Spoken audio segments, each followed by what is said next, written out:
got the 2 sticks of 16 gigabytes DDR5. There we go. This is the Trigkey KI13. Actually, Trigkey are a new company. You'll see some real design similarities here with Beelink, because they're actually a sister company to Beelink. But this is an i9 now. This is an absolutely different kind of class of processor. And I think one thing that is so worth knowing is not just look at the kind of like the code i9, Core 9, whatever, or Ryzen 9, but to really look at the model number. So this is a KI13, meaning it's a 13th generation. I'm just going to put in a keyboard and mouse as well so I can actually control the thing. But again, this one now doesn't have an internal power supply. It's actually a barrel, you can see there. So the power supply is actually on the plug. But so there's a bit more room in there, a bit more room for sort of more beefy internals and a bit better cooling as well, I would imagine. And Trigkey is a pretty new company, really. And they're only really available on Amazon. You'll find their computers, the links below to the Amazon page. I'm actually using this little guy, this Trigkey. I'm actually using it to edit a whole bunch of videos as well at the minute. And yeah, you can see I've also been testing out playing some games on it. I'll show you the scores in a moment, because I think this is really interesting, this one. And you saw the price there, $469. The Trigkey is 13900HK, which is like the sort of fastest before going to the desktop die. And it's got 32 gigabytes of DDR5. So it's made that jump there, which I think, you know, 32 gigabytes is the sort of least that I would want in a memory now. And yes, it has got USB 4. I think it was the front one, was it? The USB 4? I'm not sure exactly, but yeah, that was really good because that worked obviously with a display port out. And it's got a display port and HDMI on the back here as well. But it does have to have a separate power supply. And the power supply is something, you know, it's something, but it's not massive. It's just looks like an ordinary sort of GAN charger size type of thing.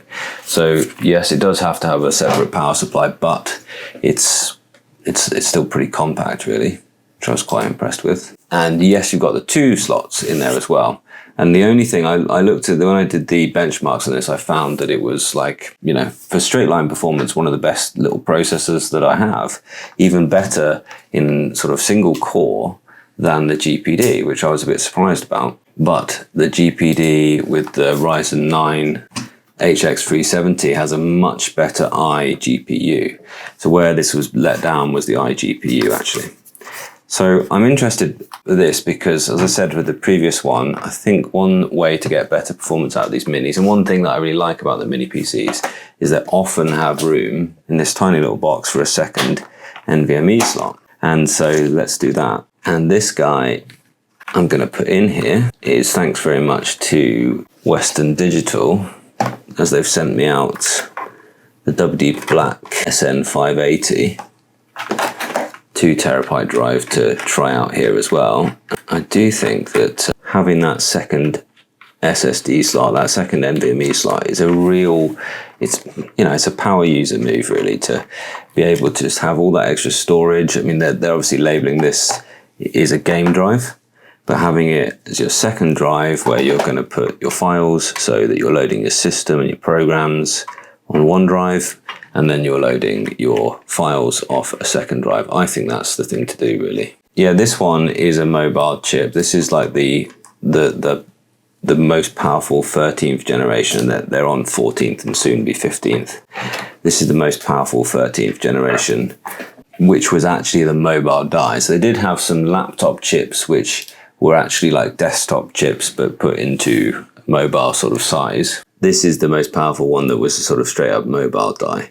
So this guy then, where on earth am I going to put the second SSD? I'm guessing under here. It's got to be my next step, hasn't it? I'm not the world's leading expert on this.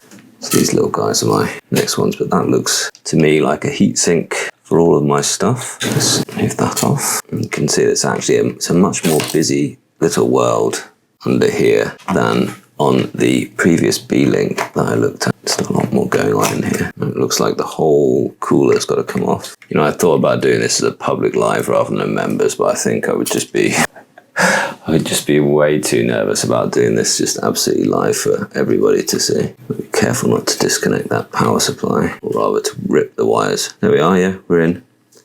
Okay, so this is quite quite good, neatly laid out in here, isn't it? Got the 2 sticks of 16 gigabytes DDR5. That is 5,200 megahertz, so pretty fast for SODIMMs. 2 sticks there, user replaceable obviously, if you wanted to upgrade that in the future. How do you mean yank that Wi-Fi card? You got to tell me more about that, mate. All right, so you think the Wi-Fi card, well, this one says PCIe 4.0 times 4. So you think, okay, you'd rather put in a small 2230 SSD in there as well? Well, I'm going to put it in the advertised slot. I mean, it's got a 1 terabyte there, and I'm going to go ahead and pop the WD into the slot that they want me to rather than you, Jay. This has been fun. Thanks so much for joining me, you two. And anyone else lurking or anyone else on the chat, it's been fun to do this with members. So here we are. This is the non-heatsink version of this one. So this one is 139, the 2 terabyte, and they've got obviously 1 terabyte or the 4 terabyte variant. And you can get a heatsink version as well, but you go up to 160. And obviously I don't think I need that with this quite beefy heatsink, and yeah, some thermal pad there ready to go underneath the heatsink there. Looks like pretty well designed SSD slot there. So tell me why you would, talk me through why you would take out the, I know you said it's the higher speed one. It's nicely labeled up as well, so you know what you're dealing with. Tell me why you would, or what you would do differently. Would you do, as I said, just put in your extra storage there so it's faster? I mean, obviously I will run the Crystal Disk Mark on this as well to find out what's going on. There we go, simple as that. Oh, I don't have another, oh yes it does, great. I'm gonna lose this for sure. So anyone who ever does PC builds and repairs and does them without cameras running, you know this makes everything much harder. And to everyone who does it with cameras running, but doesn't invite their members to join in and scrutinize their every move. This is how you do it. This is what I'm talking about. I should have heat sinks interface, but it does have, see the top of this is a nice little heat sink here, and then there's a nice thermal pad there as well, which is just going to be lying on top of that. So I think it should be quite good. And then you've obviously got the fan next to it, but it is quite busy in there.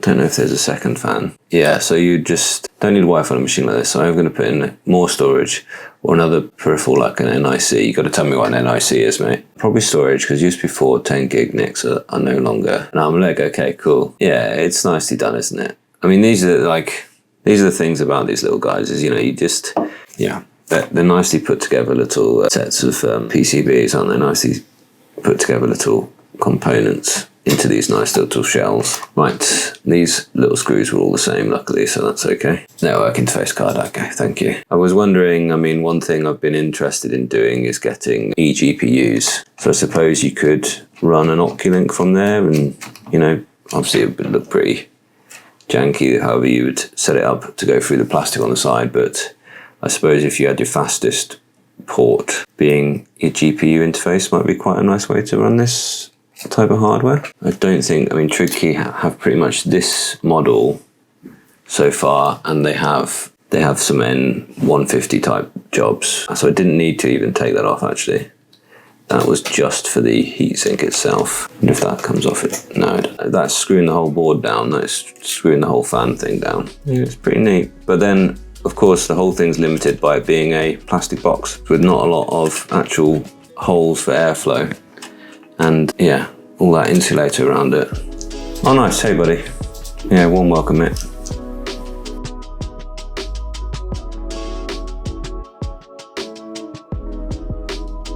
What I've been doing a lot of on it, I've actually been using Premiere on it. And I've actually been editing my videos on this.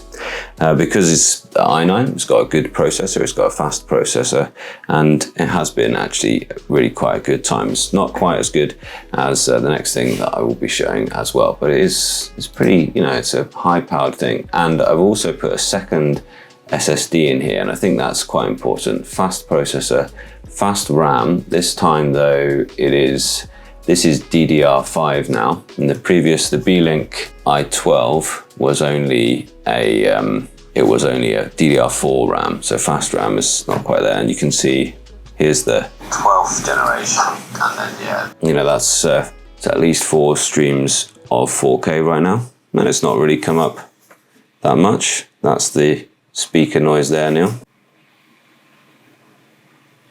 Yeah, when you actually ingest footage into the Trigkey, when you ingest footage into an editor, it really does put a lot of tax on the actual processor. So let's bring up the task manager as well here and see that and play the footage again. Yeah, that's you can see the little GPU is really working hard to decode that thing. That's quite a little load now though, and I can feel the hot air blasting out, but it's not got particularly loud yet. But then it isn't really actually, it's not pushing it too much. Where was I? Let's have a look at the actual benchmarking then, because there's something really interesting I think about this particular generation. It's a good processor, 14 cores, 20 threads.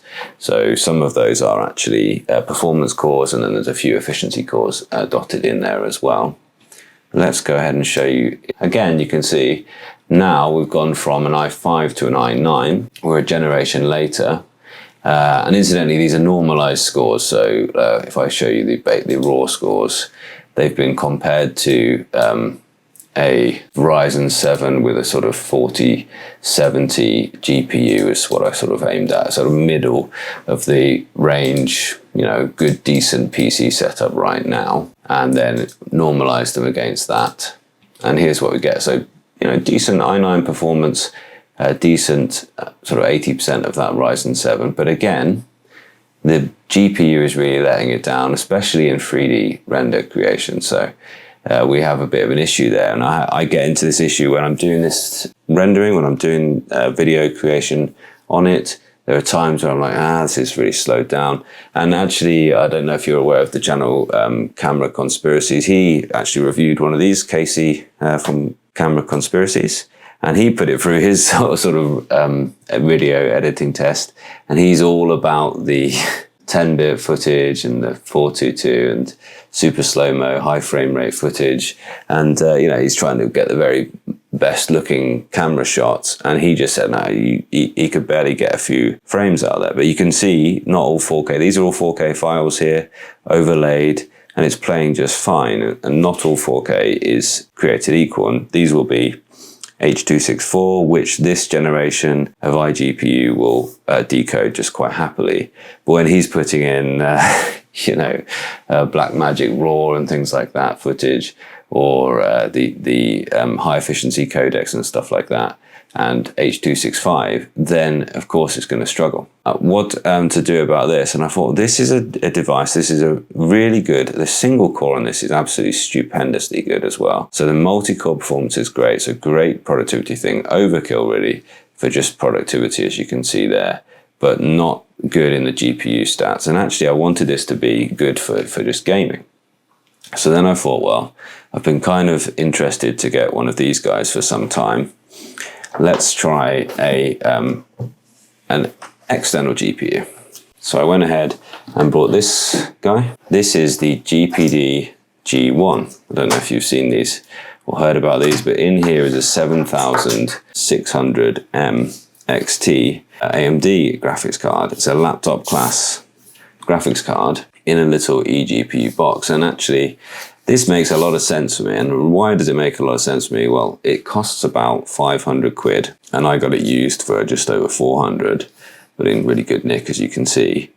And well, all it does is it just adds proper GPU power to just about anything. It adds GPU power to anything with either Thunderbolt 3 or above, so 40 gigabits USB-C, or this connector here, which is called an Oculink cable. And although the Trigkey can't do Oculink, it can do USB, I think it's USB 4, but Thunderbolt 3. And actually you can connect the Trigkey with a Thunderbolt 3 cable, a USB-C, straight into this Trigkey, straight into the eGPU, and then the things change massively. And so let's have a look at the chart for that. But you can see actually it's going to do even better with the GPD WinMax 2, because the WinMax 2 has the Oculink port, which is not just 40 gigabits, but it's 64 gigabits as well. So you can see that port just to the right here is the Oculink port. And what you can see Oculink as being is really it's a kind of direct connection into a PCIe lane within the motherboard, the processor. Really what they use is they use one of the M.2 lanes, and then there's a connector into this. So really this is a direct connection. You can also connect this to the USB 4. And actually I've tried both ways, and actually I've found the USB 4 works surprisingly well with this as well. But the G1, one of the main benefits, and one of the reasons why I went with this one over some of the other external GPU solutions that are out there, is because of that Oculink port. And I also thought, well, it'll just work plug and play with the GPD WinMax 2, and it does. And it's really, really good, and I can really vouch for it as a thing to get. But also you think about what a USB 4 or a Thunderbolt 4 dock would cost you. Go ahead and have a look, and a lot of them are 300, 400 quid. Anyway, maybe the 400 is a bit much, but 200, 300 quid, certainly. But the fact that actually it's not just a dock, not just a graphics card dock, but also it's a USB dock. Also, it can power the GPD WinMax 2 by USB 4 as well. So really that's just my docking station on the desk, and it changes the performance massively. So let's have a look at the performance charts for that. Here it is. So on the left, we've still got the Trigkey itself before plugging in the G1. And on the right, you can see that massive increase, that massive change there. And yeah, I can tell you that it's much better for creative tasks. And you know, my video editing, I've put in the category light creative tasks, because it's not like running 3D sort of things. I don't use a lot of GPU accelerated effects. For instance, I don't use a lot of like After Effects animations and things like that really need a amazing graphics card to do that. I just need the computer to be able to read the file really quick, play it back seamlessly, and I'm going to have a really good time. Now, one thing also to remember is when you do plug in an eGPU, you're best to plug in from the eGPU into the screen rather than back into the computer. Run the screen off the little eGPU dock. Good question, Joe. I'm shooting right now from this old Polycomp desktop, i9 9900K. So it was a really good computer. It was, you can see 6 years ago, this would have been a really top draw computer actually. But this little Trigkey can certainly do the business, and it's even better. And I was really impressed with that. That is a 3D Mark Time Spy score there that it's got. And I can tell you that if you're interested in the raw 3D Mark Time Spy with and without the eGPU, they're there. The Trigkey without, this is the Time Spy here, without the graphics card, 2,143. But with the graphics card, you know, a whopping 9,586. So there we are. Okay, so that is a really good score. Like with it, sure, yeah, an eGPU connected, but the actual PC that's running from is $460, $470, and that processor coupled with a really good graphics card, you know, is a really good time. And you can see knock spots off my big battleship that is the desktop. Love that computer, great computer. That desktop has served me very, very well. So much of a channel has been made on that. I don't know why the sheet's gone so funny there. But finally getting long in the tooth. And I think when you realize that your desktop is getting absolutely knocked to shreds by a little mini PC and an eGPU dock, you're probably time to upgrade that. So I think that's probably a sort of January build. I'm thinking about going into that. So let me know if you're here for that. Let me know what you'd suggest I should go for. I think the sweet spot is about, I probably just want to get the best Ryzen 9 that I can sort of afford. Probably want to go 5070 Ti, that kind of range in terms of a graphics card.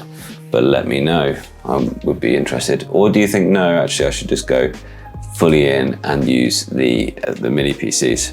So what do you think? Let me know any thoughts about these mini PCs. Do you like this form factor? Is it something that you would buy, something that you've used? Have you bought Beelink or Trigkey before in the past? I just want to reiterate really, I haven't still made a full review of this. I am really enjoying working with the small laptop here and just have it be my go anywhere. The HX370, I haven't shared the scores for that yet, is a really good processor.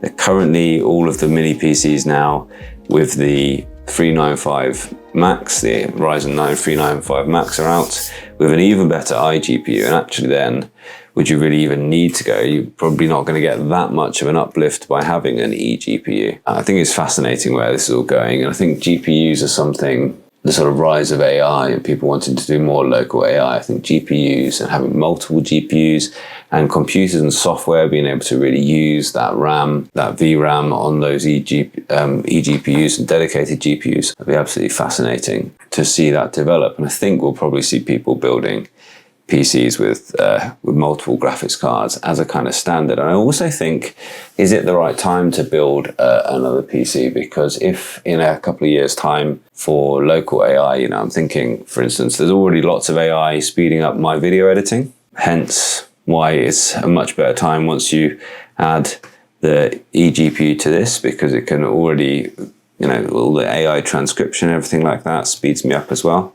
But when we get some proper, you know, just here's my sort of intentions for this section, please cut out these bits, highlight the bits, show this PC on the screen, show this camera angle, all of those things. I'm not talking about, you know, just make up the script for me. I'm talking about just make the things that take me so much time, make them a bit more automated. Maybe we'll be building PCs that actually can do that a lot more readily, and maybe maybe there's a race to make graphics cards affordable, more affordable with higher amounts of VRAM, and so maybe now is not the right time to buy. Interesting. Anyway, thanks you guys. Thanks for you contributing. Definitely interested in mini PCs, looking for something to replace a 9th generation i5 desktop. It'll fit nicely on my antique desk. Yeah, nice, yeah. I know what you mean. So like, maybe what's the kind of best looking ones that are out there? Yeah, interesting one. I'll have a little think about that one. Yeah, I'm looking to cover a bit more of these mini PCs and computers in general, just for a bit of fun. Bit of a compromise. Mac Mini M4 was a bit of a revelation, as it's super quiet even under heavy load. Yes, absolutely. But in here there's 3 terabytes of storage, and there's a i9 with that kind of speed there. Yeah, I mean, how much would you get to get 3 terabytes of storage into your Mac?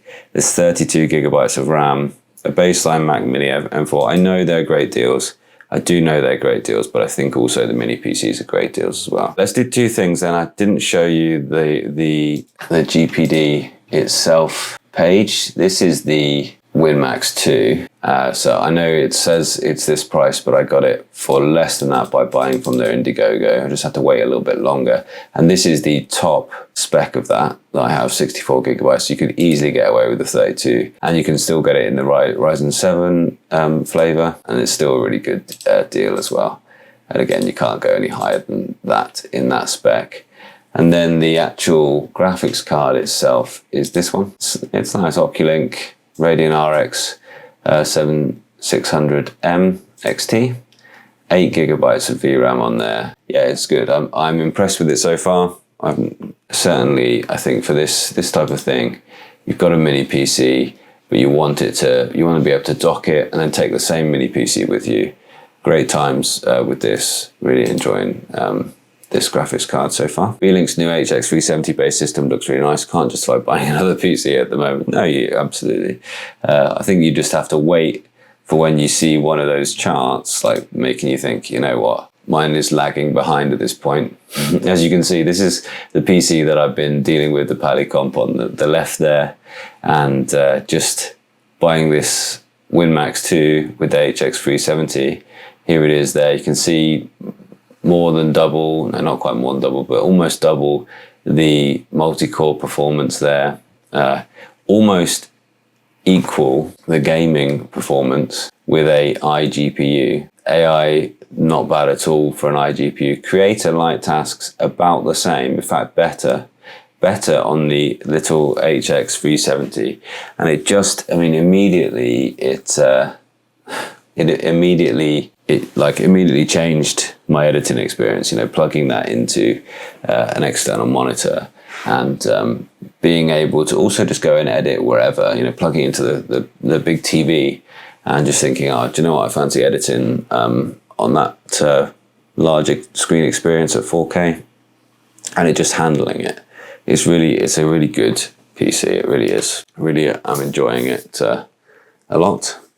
It does have one thing. There's one thing I noticed about it. There's one dead pixel, and I don't think there's enough to complain about. And I notice it just every now and then. It's this tiny little pixel that occasionally is red on the screen. That's the one thing. Oh, and also the screen on it is 60 hertz, which is like it's a 1600p actually, but like basically 14 for QHD screen. And you're never really going to be running games at beyond 60 hertz certainly on the iGPU on that kind of resolution anyway. The fact that it's only a 60 hertz screen is, it's one thing, but certainly it could have been a higher screen. But there's the WinMax 2 with the eGPU attached on the left there. So you can see now that's just blown away everything on these charts here. And it's really, it's just sure the Trigkey, you can see the difference that GPU makes. It really does. Anything other than just sort of productivity, that eGPU just absolutely fascinating. The thing that surprised me though, and the reason why this Trigkey is such good value, is because even the gaming didn't quite reach the standards of the Trigkey on the GPD. So it was close, but the GPD didn't quite get up to the level of the Trigkey once the eGPU was in. Neil's gonna put me in my place as usual. It's always a good chat here. And you asked about the fan noise, and yeah, it hasn't been doing much, and the fan noise is still quite loud. It could have done with maybe just a quiet down button on it, a dedicated sort of shush the fans button would have been quite good. Like you say, it's pretty much idling at the minute. Thunderbolt 5 ports, storage is an easy fix, but yeah, it's true.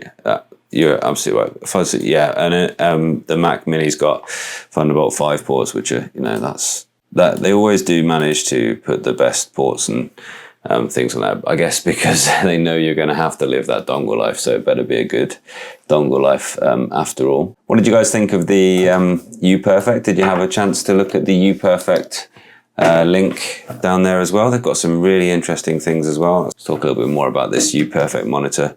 Really quite nice. Comes with a little carry case as well, which, yeah, it's quite a large monitor for portability really, but yes, you can one cable it, and it's a nice stand here, and they have lots of options. It's VSA compatible there as well. So yeah, I think I'm quite pleased with that. Was it just $250 or something for a 4K 60 hertz screen? Let's just go back and have a little look at that. So this is it here, the ultra bright, the U-Color T6. Yeah, it's a good thing. They're an interesting little company. I didn't know much about them until they approached me and just wanted to send that out for review. And they said, have a little look at what you think. I think for gaming, you'd want something that was more than 60 hertz, but still 4K, bright. It's really good. I have seen it here on the desk when sunlight's been streaming through. They also have this thing, 22-inch 3K OLED flexible screen. I don't know if you've seen this one, and that's not cheap. £2,500 for the flexible screen. I mean, there's lots of kind of duo laptops that are out there now that are under that. They're not flexible screens like that, but that one might be a bit much. But they have these double screens. They also, I didn't realize they had these U-docks as well now. They look quite interesting. Do like a lap dock, and lots of choice there. There were lots of choice in like 4K but smaller but higher. Yeah, here you go, or 3K 120 hertz panel there. That could be a good balance actually for £260 there. Yeah, they're a company worth just having a little check out if you fancy a portable monitor. And I remember when 4K monitors, not that long ago, a 4K monitor that was just like 14-inch or something like that would have been £400 minimum. But you can see the U-Color T3, for instance, are really quite large, 3.8-inch 4K.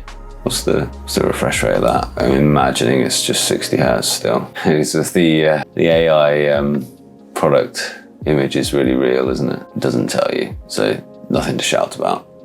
How heavy is the screen? Not heavy at all. Yeah, it's really pretty good actually. Quite quite pleased with that. I'm sure at some point there'll come a time for me and some form of M series Mac or iPad or something like that, and I'm sure I will be blown away by that. I was really interested. I mentioned Casey from Camera Conspiracies earlier on. He did a real exploration of Mac and Mac Studio and everything like that, and he came out with the kind of conclusion that his desktop PC with a dedicated GPU was still performing better than the M series chips, but still the fact that there's even a contest between those is pretty impressive. And I think, you know, AMD and x86, maybe their days are numbered, and all of the computers I've been showing are x86, but I still think, you know, I didn't really mention the Snapdragon X Elite that I've tried. Amazing computer for productivity, but just, you know, the compatibility issues. Amazing computer for battery life and everything like this. But I think x86 for me is still, in the Windows world at least, is still the one to go for.